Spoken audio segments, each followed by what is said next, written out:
الله تعالى بموضع آخر: يا أيها الذين آمنوا قوا أنفسكم وأهليكم نارا وقودها الناس والحجارة. معزز حاضرین، اللہ رب العالمین نے ارشاد فرمایا: اے ایمان والو، اپنے آپ کو اور اپنے اہل و عیال کو جہنم کی آگ سے بچاؤ، جس کے ایندھن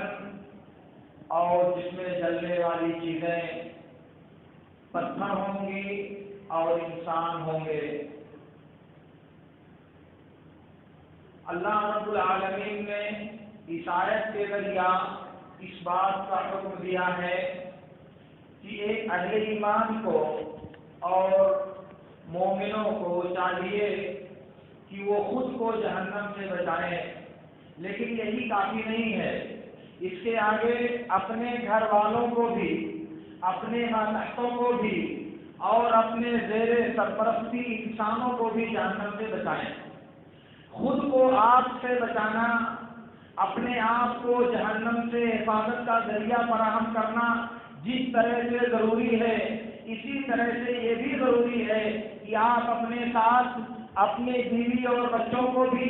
اپنے گھر والوں کو بھی، اپنے متعلقین کو بھی اور اپنے ماتحتوں کو بھی جہنم کی آگ سے بچانے کا انتظام کیجیے۔ یہ ایک ایسا قاعدہ کلیہ ہے کہ اس کے بارے میں اللہ کے نبی صلی اللہ علیہ وسلم نے ارشاد فرمایا، بخاری و مسلم کی روایت میں ہے: کلکم راع وکلکم مسئول عن رعیتہ فالرجل راع علی اہل بیتہ وہو مسئول عنہم۔ کہا تم میں سے ہر آدمی کو ذمہ دار بنایا گیا ہے، نگراں اور نگہبان بنایا گیا ہے، اور ہر آدمی سے اس کی نگرانی کے بارے میں اللہ تعالیٰ کے ہاں سوال کیا جائے گا۔ مرد اپنے گھر والوں کا نگراں اور سرپرست ہے، اس کے گھر والوں کے بارے میں اس سے اللہ رب العالمین کے ہاں سوال کیا جائے گا، اس سے بات پرس کی جائے گی، اس سے ذمہ داری کے بارے میں اس سے حساب لیا جائے گا۔ تو ہمارا یہ کہہ دینا کہ بولے صاحب کیا کیا جائے، بچہ ہماری بات نہیں مانتا، بیٹی ہماری بات نہیں مانتی، گھر والے ہماری بات نہیں سنتے، یہ بات آپ کی کافی نہیں ہے۔ کیوں؟ اس لیے کہ دنیا کے معاملات میں، گھر کے اپنے تعلقات کے معاملات میں، گھر کے اپنے معاشرتی رشتوں کو استوار کرنے کے تعلق سے اگر بیٹا آپ کی بات نہیں مانتا، آپ کی بہو آپ کی بات نہیں مانتی، اگر بیوی آپ کے حکم کی فرما برداری نہیں کرتی، تب آسمان آپ سر پہ اٹھا لیتے ہو، قیامت برپا کر دیتے ہو، گھر میں آئے دن لوگوں کا کھانا اور جینا مشکل کر دیتے ہو، آپ گھر میں آپ کو برداشت نہیں ہوتا۔ مگر جب رب العالمین کی شریعت پر عمل کرنے کی بات آتی ہے، اللہ کے دین کو برتنے کی بات آتی ہے، اللہ کے دین پر قائم رہنے کی بات آتی ہے، تو آپ لاچاری کا اظہار کرتے ہیں۔ یہ لاچاری وہاں آپ کو کیوں نہیں نظر آتی؟ یہ بے بسی آپ کے اپنے معاملات میں کیوں آپ کو دکھائی نہیں دیتی؟ میں عرض یہ کرنا چاہ رہا ہوں کہ گزشتہ ہفتے میں نے آپ سے عرض کیا تھا کہ علاج کا جو شرعی طریقہ اللہ رب العالمین نے بتایا ہے، اس سے ہٹ کر کوئی تیسرا طریقہ علاج کے لیے ڈھونڈنے کی اور اس پر عمل کرنے کی کوشش کرنا اپنے آپ کو شرک کی کھائی میں گرا دینے کے ہم منع ہے۔ اس لیے تعویذ اور گنڈے کے ذریعے علاج کرنا اور ایسے انسانوں کے پاس علاج کے لیے جانا جو نہ تو دین جانتے ہیں، نہ شریعت جانتے ہیں اور نہ اللہ کے دین پر عمل کرتے ہیں، ان سے علاج کرانے کی جستجو کرنا ظاہر ہے کہ ایک ایسا ٹیڑھا مسئلہ ہے جو ہمارے ایمان کو خطرے میں ڈالنے کا سبب ہے۔ تو لوگ کہتے ہیں کہ مولوی صاحب کیسے روکا جائے؟ لوگ ہماری بات نہیں مانتے، ہم منع کرتے ہیں تو لوگ نہیں سنتے۔ ویسے مجھے اس بات کی سچائی میں بہت زیادہ تردد ہے، اس بات کے سچ ہونے میں مجھے عجیب تردد کا احساس ہوتا ہے۔ کیوں؟ اس لیے کہ یہ بات تو مفہوم ہے کہ گھر میں جو بہویں آتی ہیں وہ بہویں دوسرے گاؤں سے، دوسری جگہوں سے جہاں ماحول اور معاشرہ شرک اور بدعت دونوں پر قائم رہتا ہے، جہاں گناہ کو گناہ نہیں سمجھا جاتا، شرک کو شرک نہیں سمجھا جاتا، بدعت کو بدعت نہیں سمجھا جاتا، اس ماحول میں پلی اور بڑی ہوئی ہماری بہویں جب ہمارے گھر میں آتی ہیں تو اس سماج کا اثر جس میں ان کی پرورش ہوئی ہے بہت حد تک ان کے دل اور دماغ پر موجود رہتا ہے۔ اسی لیے اس اہل حدیث گاؤں میں شرک کا وجود اور شرک کا فروغ اگر ہو رہا ہے تو انہیں باہر سے آنے والی عورتوں کے ذریعہ جنہیں سنت کا علم، شریعت کا علم، اللہ کے دین کا علم، توحید کا علم اور اللہ کی وحدانیت کا حقیقی علم نہیں ہوتا، اس لیے وہ ان غلط راستوں پہ خود بھی جاتی ہیں اور اپنے گھر کے لوگوں کو بھی لے جاتی ہیں، اور ان کے شوہر نامدار اپنی جہالت کی وجہ سے، اپنے ان پڑھ ہونے کی وجہ سے نہیں بلکہ عورتوں پر اپنی گرفت کمزور ہونے کی وجہ سے، مرد کی قوامیت اور نگرانی کا تصور نہ پائے جانے کی وجہ سے، بجائے اس کے کہ وہ عورت کا حاکم بن کر کے رہے، وہ عورت کے ہاتھوں میں ایک بے زر غلام کی طرح سے اس کے پیچھے پیچھے چلتا ہے، ایمان جاتا ہے، توحید جاتی ہے اور پھر اللہ کا خوف ملتا ہے، ان سب باتوں کا اسے خوف نہیں ہوتا۔ اس کا مطلب یہ ہوا کہ اللہ رب العالمین نے مرد کو ذمہ داری دی ہے، الرجال قوامون علی النساء، مرد کو عورتوں پر حاکم اور مرد کو عورتوں کا ذمہ دار بنایا گیا ہے۔ عورتوں کی بدتمیزیوں کے بارے میں مردوں اور شوہروں سے اللہ تعالیٰ کے یہاں سوال کیا جائے گا، الرجل راع علی اہل بیتہ، گھر کے بارے میں، گھر والوں کے بارے میں مرد سے پوچھا جائے گا۔ آپ کی بیوی کسی غیر مذہبی گھرانے سے ہے، کسی ایسے سماج کی پروردہ ہے جس میں سنت کا بول بالا نہیں، جس میں توحید کا چلن نہیں، جس میں شرعی علوم کو غلغلہ اور وہ دبدبہ حاصل نہیں، یہ اس کی اپنی مجبوری ہو سکتی ہے، لیکن آپ اپنے دودھ کی گھٹی سے لے کر کے توحید سنتے ہو، توحید پڑھتے ہو، توحید سیکھتے ہو، سنت پڑھتے ہو، سنت کو سنتے ہو، سنت کو سیکھتے ہو، آپ کی یہ 20 سال 30 سال 40 سال کی جو عمر گزری ہے وہ سنت سنتے سنتے گزری ہے، آپ کو پوری عمر یہ سنایا گیا ہے کہ یہ توحید ہے، یہ شرک ہے، یہ طاعت ہے، یہ معصیت ہے، یہ سنت ہے، یہ بدعت ہے، آپ پوری عمر سنتے رہے ہو، کس لیے سنتے ہو آپ؟ آخر ان باتوں کا اثر آپ کے دل پر کیوں نہیں ہوتا؟ میں کہنا یہ چاہ رہا ہوں میرے دوستو، یہ عذر اللہ تعالیٰ کے ہاں آپ کے لیے کافی نہیں ہے، اس لیے عورتوں کو، اپنے گھر کی عورتوں کو، چاہے وہ آپ کی بیوی ہو اور چاہے وہ آپ کی بہو ہو اور چاہے وہ آپ کی بیٹی ہو اور چاہے وہ آپ کی بہن ہو، ہر صورت میں مرد سے یہ سوال کیا جائے گا کہ تو نے اسے جہنم کی آگ سے بچانے کا انتظام کیا یا نہیں؟ اور پھر یہ بہویں جب بیاہ کر کے گھر آتی ہیں تو گھر میں ساس اور بہو کی نہ ختم ہونے والی وہ لڑائی شروع ہوتی ہے، ساس اور بہو کے درمیان نا اتفاقی کا وہ معرکہ گرم ہوتا ہے کہ پڑوس کے لوگوں کا سونا اور ان کا اس معاملے میں غور کرنا انتہائی مشکل ہو جاتا ہے۔ وہاں تو آپ ٹھنڈے پیٹ سے گوارا نہیں کرتے کہ ارے بھائی بہو کی مرضی ہے، وہ خدمت نہیں کرتی، ساس کی بات نہیں مانتی، ساس کی اطاعت نہیں کرتی، چلو جانے دو، اس کی اپنی مرضی ہے۔ وہاں تو آپ کو برداشت نہیں ہوتا، وہاں ساس اور سسر دونوں مل کر کے بہو کی زندگی عجیبت بنا دینے میں ذرا بھی کمی نہیں کرتے، اپنی ذمہ داری کو بھول کر اپنے فرائض سے پہلو صحیح اختیار کر کے جس قدر حقوق کا مطالبہ کیا جاتا ہے، جس قدر بہو اور بیٹے کی زندگی کو عجیبت بنانے کی غیر شعوری کوشش کی جاتی ہے، اس کے بارے میں کبھی آپ سوچتے ہو؟ ہمارے سماج کا باپ، ہمارے سماج کی ماں یہ فرض سمجھتی ہے کہ بیٹے اور بہو کو ہر جائز اور ناجائز کے لیے، ہر خواہش کے لیے ان کو مجبور کیا جائے کہ وہ ہماری بات کے آگے سر تسلیم خم کر دے، ہم جو چاہیں وہ کرے، ہماری جو مرضی ہو اس کے حساب سے گھر میں وہ حرکت کرے، ورنہ نہیں۔ یہ کون سی مرضی ہے آپ کی میرے دوستو؟ یہ آپ کی کون سی چاہت ہے؟ رب العالمین نے آپ کو پیدا کیا، آپ کو زندگی عطا کیا، آپ کو تندرستی عطا کیا، آپ کو حیات دیا، آپ کو صحیح اور سالم بنایا اور روزانہ آپ کو روزی دیتا ہے۔ اس کے باوجود جب رب کی اطاعت کی بات آتی ہے، رب کی مرضی پر چلنے کی بات آتی ہے، تو آپ عذر اور بہانے تلاش کرتے ہو. رب العالمین کے سامنے سر جھکانے سے آپ کو عار اور بے عزتی محسوس ہوتی ہے، اور آپ چاہتے ہو کہ آپ کا بہو اور بیٹا آپ کے آگے رکوع اور سجدہ کرنے پر اپنے آپ کو تیار پائے. کون ہو آپ کی حیثیت کیا ہے اللہ کے دین کے مقابلے میں؟ آپ اللہ کے حکم کے آگے خود کو جھکانے پر آمادہ نہیں پاتے، رب کی اطاعت کے لیے اپنے آپ کو چلنے پر مجبور نہیں کر پاتے، اور بیٹے اور بہو سے امید رکھتے ہو کہ آپ کے حکم پر وہ گردش کرے گی. آپ کہو گے کھڑی ہو جا تو وہ کھڑی ہو جائے گی، آپ کہو گے بیٹھ جا تو بیٹھ جائے گی. یہ کون سی مرضی ہے آپ کی؟ یہ آپ کا کون سا معیار اور میزان ہے؟ آپ رب کے لیے جھکنے کے لیے تیار نہیں ہو اور رب کے بندوں کو اپنے سامنے جھکانے کی کوشش کرتے ہو. میرے باپ اور میری مائیں وہ جو اپنے گھروں میں بیٹوں اور بہوؤں کو پالتی ہیں وہ سنیں میری بات اور ٹھنڈے دل کے ساتھ سنیں. میں آپ سے عرض یہ کرنا چاہ رہا ہوں کہ گھر کے بناؤ اور بگاڑ،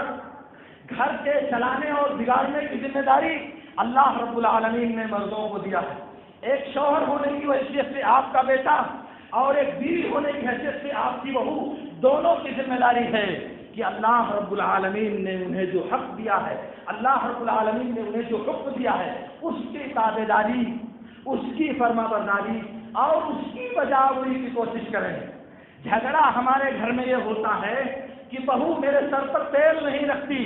بہو جب سے آئی ہے اس نے میرا پیر کبھی نہیں چھوا، بہو جب سے گھر میں داخل ہوئی ہے اس نے کبھی مجھے مالش نہیں کیا. کبھی آپ نے یہ بھی سنا ہے کہ میری بہو نماز نہیں پڑھتی، بہت بدتمیز ہے، میری بیوی میری بہو گھر میں قرآن کی تلاوت نہیں کرتی، بہت نافرمان ہے. کبھی آپ نے سنا کہ میری بہو اللہ کے دین پر عمل کرنے کے لیے اپنے آپ کو آمادہ نہیں کر پاتی، بہت بدتمیز ہے میری بہو؟ سنا آپ نے کبھی زندگی میں؟ سنائی تھی کہیں سے آپ کو یہ آواز دور و نزدیک سے؟ کیا بات ہے بھائی؟ دین پر عمل نہیں ہوتا، نماز کی ادائیگی نہیں ہوتی، 5 وقتہ نمازیں آپ کے گھروں میں نہیں ادا کی جاتی، آپ کو کچھ بھی غیرت نہیں آتی، آپ کا جذبہ محبت کبھی نہیں تڑپتا، آپ کا جوش ابوت اور باپ ہونے کا جذبہ کبھی نہیں بھڑکتا. لیکن آپ کی خدمت میں کمی ہو گئی،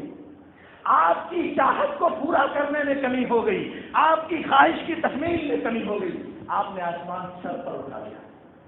گنجائش ہے اس بات کی؟ شریعت اور عقل کوئی آپ کو اس بات کی اجازت دیتا ہے؟ اور سنو، اللہ رب العالمین نے اولاد پر فرض کیا ہے کہ وہ والدین کی اطاعت اور ان کی خدمت کرے. اللہ رب العالمین نے اولاد کو مکلف کیا ہے، انہیں ذمہ داری دی ہے کہ اپنے ماں اور باپ کو راضی اور خوش کرنے کی ہر صورت اپنائیں جو اللہ رب العالمین نے جائز قرار دیا ہے. اللہ کی شریعت کی مخالفت میں، رب العالمین کے دین کی مخالفت میں دنیا کے کسی بھی انسان کی اطاعت کرنا جائز نہیں ہے. دنیا کا کوئی بھی انسان میرے نبی صلی اللہ علیہ وسلم کے بعد اگر رب کے حکم کی مخالف حکم دیتا ہے، رب کی شریعت کو پامال کرنے کا حکم دیتا ہے تو اس کی اطاعت نہیں کی جائے گی، اس کی بات نہیں مانی جائے گی. کیوں؟ اس لیے کہ اللہ کے رسول صلی اللہ علیہ وسلم نے ارشاد فرمایا، بخاری اور مسلم کی روایت میں ہے، انما الطاعۃ فی المعروف. یہ دنیا میں جتنی اطاعتیں ہیں، یہ دنیا میں جتنے انسانوں کی بات ماننی ہے، وہ سب کا سب بھلائی اور دین کی تابع داری میں ان کی بات ماننی ہے. اسی لیے مسند احمد اور ابو داؤد کی روایت میں ہے، اللہ کے نبی صلی اللہ علیہ وسلم نے ارشاد فرمایا، لا طاعۃ لمخلوق فی معصیۃ الخالق. اللہ کی نافرمانی میں کسی مخلوق کی بات نہیں مانی جائے گی، اللہ کے حکم کی مخالفت میں کسی مخلوق کی تابعداری نہیں کی جائے گی. تو اللہ رب العالمین نے والدین پر یہ فرض کیا ہے کہ وہ اپنے ماں باپ کو راضی کرنے کی ہر ممکن اپائے، ہر ممکن سبیل اپنائیں جب تک وہ رضامندی اللہ کے دین کے دائرے میں، اللہ کی شریعت کے دائرے میں ہو. یہ اولاد پر فرض ہے، مگر اولاد پر فرض ہے، اولاد کی جو بیوی یا بہو ہے اس کو اللہ رب العالمین نے مکلف نہیں کیا ہے، اس کو اللہ رب العالمین نے اس بات کا حکم نہیں دیا ہے کہ وہ اپنے شوہر کے حکم کی مخالفت میں، اپنے شوہر کی اطاعت کے خلاف کسی دوسرے کی اطاعت کرنے پر مجبور ہو. ایسا کوئی حکم رب العالمین نے نہیں دیا ہے. بیوی جب شادی کر کے آتی ہے تو اس شادی کے نتیجے میں بیوی کو اللہ رب العالمین نے شوہر پر 4 حقوق فرض کیے ہیں. اسے کھانا کھلانا، اسے کپڑا پہنانا، اسے گھر اور رہائش فراہم کرنا، اور اسے گالی گلوچ نہیں دینا. سن لو، اسے برا بھلا نہیں کہنا، اور پھر اسے ایسی مار نہیں مارنا جس کا نشان بدن پر پڑ جائے. ایسی مار نہیں مارنا جس کا داغ بدن پر پڑ جائے. یہ 5 حقوق بیوی کے اللہ رب العالمین نے شوہر پر فرض کیے ہیں. آپ اٹھائیں معاویہ بن حیدہ رضی اللہ تعالیٰ عنہ کی وہ روایت جس سے انہوں نے پوچھا اللہ کے نبی صلی اللہ علیہ وسلم نے، اللہ کے رسول صلی اللہ علیہ وسلم سے، ما حق زوجۃ احدنا علیہ؟ قال ان تطعمها اذا طعمت وتقصوها اذا اقتصيت ولا تهجرنا في البيت ولا تقبح ولا تضرب ضربا مبرحا. یہ حقوق اللہ رب العالمین نے عورت کے شوہر پر فرض کیے ہیں، لیکن اس کے بدلے میں اللہ رب العالمین نے عورتوں پر شوہر کے جو حقوق عائد کیے ہیں، شوہر کی جو حقوق اللہ رب العالمین نے عورت پر فرض کیے ہیں، ان میں سب سے پہلے نمبر پر ہے شوہر کی اطاعت کرنا، شوہر کی فرما برداری کرنا. اللہ کے نبی صلی اللہ علیہ وسلم نے ارشاد فرمایا، ایما امرأۃ صلت خمسها وصامت شهرها واحسنت فرجها واطاعت بعلها دخلت من ای ابواب الجنت شاءت. جو عورت یہ 4 کام کرے گی، نماز پڑھے گی، روزہ رکھے گی، اپنی شرمگاہ کی حفاظت کرے گی، پاک دامن بن کر کے رہے گی، اور شوہر کی خدمت کرے گی، وہ جنت کے جس دروازے سے چاہے جنت میں داخل ہو جائے گی. کیا کرے گی؟ اطاعت بعلہا، اپنے شوہر کی فرما برداری کرے گی. یہ عورت پر فرض ہے. میں بتانا یہ چاہ رہا تھا کہ گھر میں آنے کے بعد بیوی کی حیثیت سے شوہر کی خدمت اللہ رب العالمین نے فرض کیا ہے، شوہر کی اطاعت اللہ رب العالمین نے فرض کیا ہے. اگر شوہر بیوی کو حکم دیتا ہے کہ میرے باپ کی فلاں بات مانو، میری ماں کی فلاں بات مانو، تو بیوی پر فرض ہے کہ وہ شوہر کی اطاعت کرے، بیوی پر فرض ہے کہ وہ شوہر کی بات مانے. یہ اللہ رب العالمین نے ہم کو تعلیم دیا ہے. اس لیے آپ ایک سماج کے ذمہ دار ہونے کے ناطے، سماج کا ایک ذمہ دار فرد ہونے کے ناطے آپ یہ بات سوچیں کہ آپ کے گھر کے لوگ، آپ کے ماتحت انسان، آپ کے گھر میں سانس لینے والے وہ نفوس کس راستے پر جا رہے ہیں، کون سا طریقہ اپنا رہے ہیں، کون سا منہج اپنا رہے ہیں، اور زندگی گزارنے کا کس طریقے پر وہ اپنے آپ کو کاربند کر رہے ہیں، یہ دیکھنا آپ کی ذمہ داری ہے.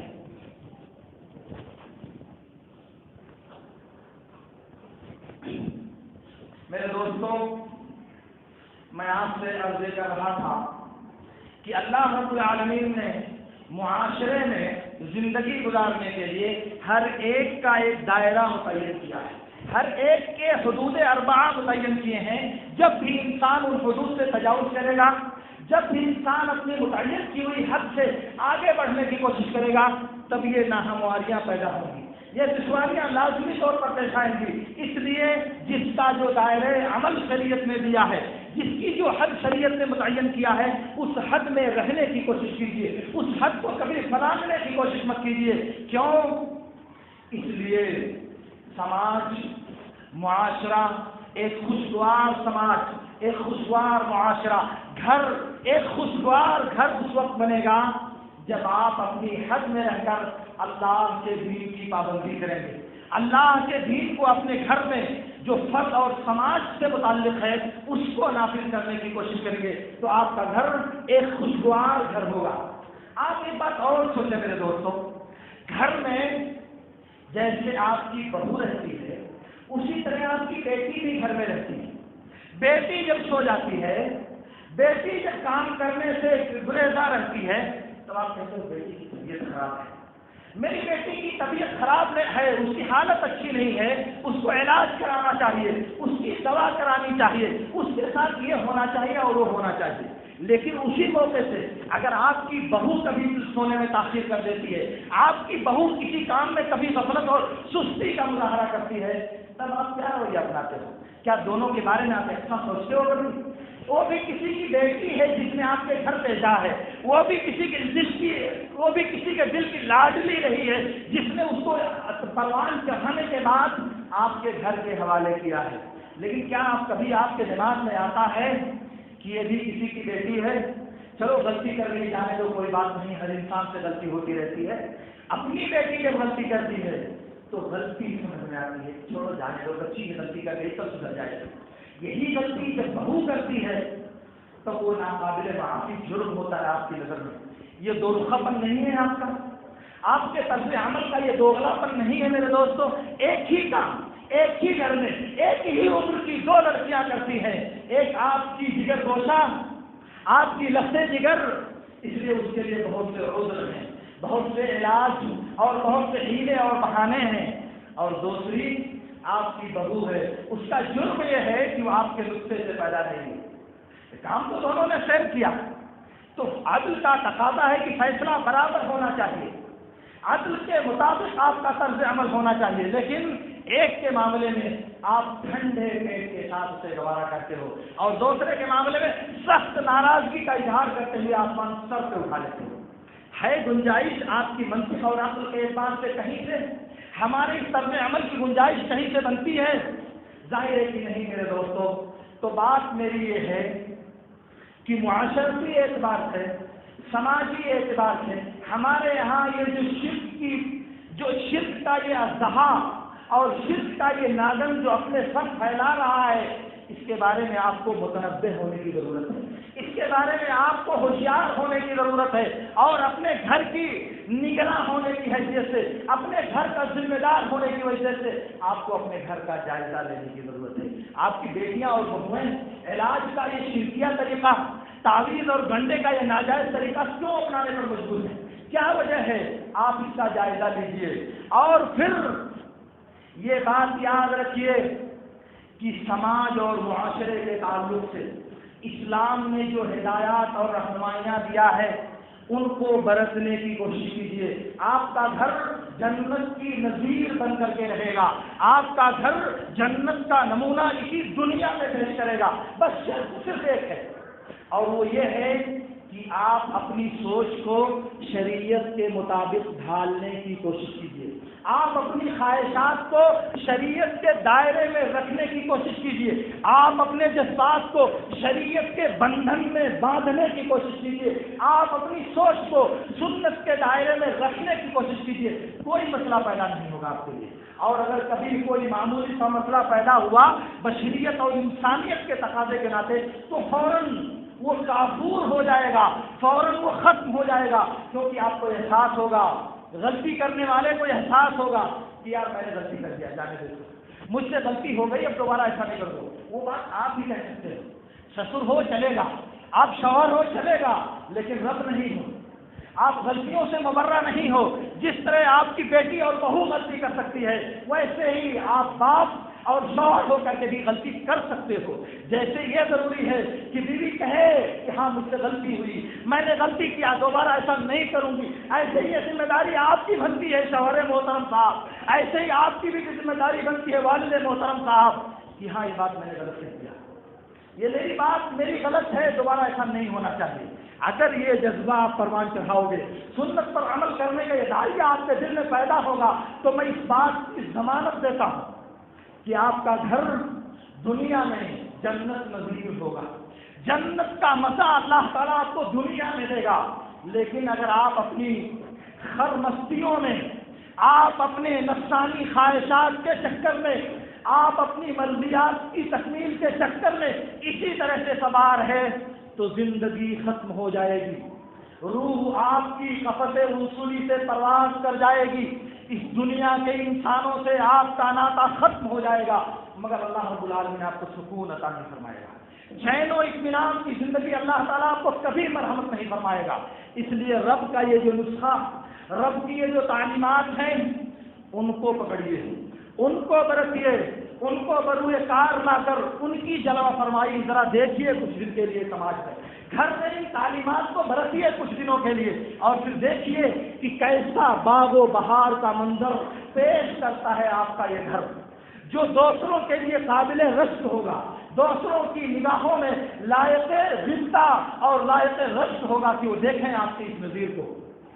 آپ تیار ہیں اسے پہل کرنے کے لیے؟ آپ کا دل آمادہ کر رہا ہے آپ کو اس میں سبقت کرنے کے لیے؟ کرو میرے دوستو، بڑھو اس راستے میں، اور یاد رکھو یہ زندگی، یہ روح، یہ سانسیں کب ٹوٹ جائیں گی، زندگی کا یہ ڈور کب کٹ جائے گا، کسی کو معلوم نہیں، کسی کو پتا نہیں ہے کہ رب کا بلاوا کب پہنچے گا اور وہ سارے لوگوں کو روتا بلکتا ہوا چھوڑ کر اس دنیا سے رخصت ہو جائے گا، کسی کو نہیں معلوم۔ ابھی فرصت ہے، ابھی موقع ہے، زندگی میں ابھی وسعت اللہ نے دیا ہے، موقع سے فائدہ اٹھاؤ، موقع سے آپ فائدہ اٹھائیے، گھر کو اپنی جنت بنانے کا عہد و پیمان کیجیے اور وعدہ کیجیے کہ رب کی شریعت کے مطابق اپنے گھر کو آراستہ کرنے کی کوشش کریں گے، رب کے بتائے ہوئے طریقے کے مطابق اپنے گھر والوں کو چلانے کی کوشش کریں گے۔ دیکھیے اللہ تعالیٰ کو کیسے ثمرہ دیتا ہے۔ تجربہ کرنے میں کیا پریشانی ہے؟ تجربہ کرنے میں کیا پریشانی ہے؟ کوشش کر کے دیکھیے، زندگی آپ نے ختم کر دی رب کے احکام کی بغاوت میں، زندگی آپ نے گزار دی اللہ کی شریعت کی مخالفت میں، کچھ دن آئیے رب کی طرف، کچھ دن پلٹیے رب کے فرمان کی طرف، لوٹیے کچھ دن رب کی شریعت کی طرف۔ اگر بیٹی نماز نہیں پڑھتی وہ بھی مجرم ہے، بہو نماز نہیں پڑھتی وہ بھی مجرم ہے، بیوی نماز نہیں پڑھتی وہ بھی مجرم ہے۔ سب کو ایک پکڑے میں کھڑا کیجیے، سب کو ایک لائن میں کھڑا کیجیے، سب کے ساتھ محمد الرسول اللہ صلی اللہ علیہ وسلم کے بتائے ہوئے طریقے کے مطابق سب کے ساتھ برتاؤ کیجیے۔ دیکھیے ابھی آپ کو اللہ تعالیٰ کیسا ثمرہ دیتا ہے۔ آپ یاد کر لو، اس دنیا میں نتائج پیدا کرنا، اعمال کے نتائج اور اس کا ثمرہ دینا، یہ اللہ رب العالمین کی مرضی ہے۔ جب آپ رب والی کرو گے، اب جب آپ رب کے گن گاؤ گے، جب آپ رب کی شریعت والی کرو گے، جب آپ رب کے فرمان والی کرو گے، جب آپ اللہ کے دین والی کرو گے، تو رب آپ کی ہمنوائی کرے گا، رب آپ کی ہمنوائی کرے گا، آپ کی نصرت کرے گا، آپ کی مدد کرے گا، آپ کے ماحول کو، آپ کے معاشرے کو، آپ کے سماج کو اور آپ کے گھر کی سوچ کو بدلنے میں آپ کی مدد کرے گا اللہ تعالیٰ۔ ان تنصروا اللہ ینصرکم، اور دوسری جگہ کہا لن ينزع اللہ عنکم صلی اللہ علیکم ذلا لا ينزعه حتى ترجعوا الى دینکم، دین کی طرف پلٹو گے تو اللہ تعالیٰ پریشانیوں کو دور کرے گا، یہ اس کا وعدہ ہے۔ اس لیے میری آپ سے گزارش ہے کہ آپ باتوں کو تولنے کا، چیزوں کو ناپنے کا ایک پیمانہ رکھیے، صرف ایک ترازو سے خود کو بھی تولیے اور دوسروں کو بھی تولنے کی کوشش کیجیے۔ جس نظر سے آپ دوسروں کے عیوب کو دیکھتے ہیں، دوسروں کی کمیوں کو جس نگاہ سے آپ دیکھتے ہیں، کبھی اسی نظر سے خود کو بھی دیکھ لیا کیجیے، اسی نگاہ کو کبھی خود پر بھی ڈال لیا کیجیے، اپنوں پر بھی وہی اعلیٰ اور وہی معیار فٹ کرنے کی کوشش کیجیے۔ دیکھیے کیا نتیجہ آتا ہے، کیا رزلٹ اللہ رب العالمین آپ کو دیتا ہے، ذرا کر کے دیکھیے کہ اللہ رب العالمین سے میری دعا ہے کہ اللہ رب العالمین ہمیں ان باتوں کو سمجھنے اور ان پر عمل کرنے کی توفیق عطا فرمائے۔ وآخر دعوانا ان الحمد لله رب العالمين۔ اقول لكم ما تسمعون واستغفر الله لي ولكم۔